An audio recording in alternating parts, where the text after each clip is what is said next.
I don't think you can ever find a statement that Charlie and I have ever made in terms of Berkshire's companies or anybody else's where we said that there should be more people working than are needed in a company. And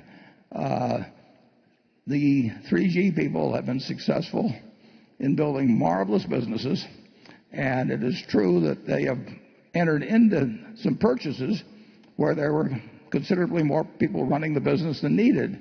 And the interesting thing is that after they reduced the headcount to the number needed, the companies have done extremely well. I mean, you've seen Burger King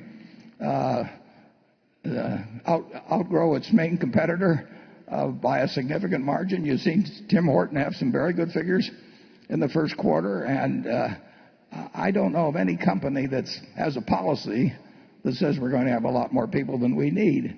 But a good many companies end up in that position, and if 3G buys into one, they quite promptly and treat people well in terms of the severance, but they get it down to what they need. And I hope our Berkshire companies are not being run with more people than they need either. They usually aren't when we buy them, and we look for those kind of companies that are well managed.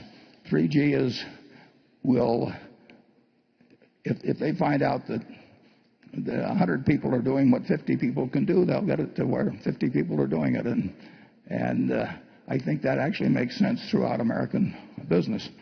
Well, the alternate to the system of having your company right-sized, the right number of people, is what eventually happened in Russia. And there everybody had a job. And the way it all worked out was some workers said, well, they pretend to pay us and we pretend to work. And the whole damn economy didn't work. Of course we want the right number of people in the jobs. It's interesting, in the railroad business,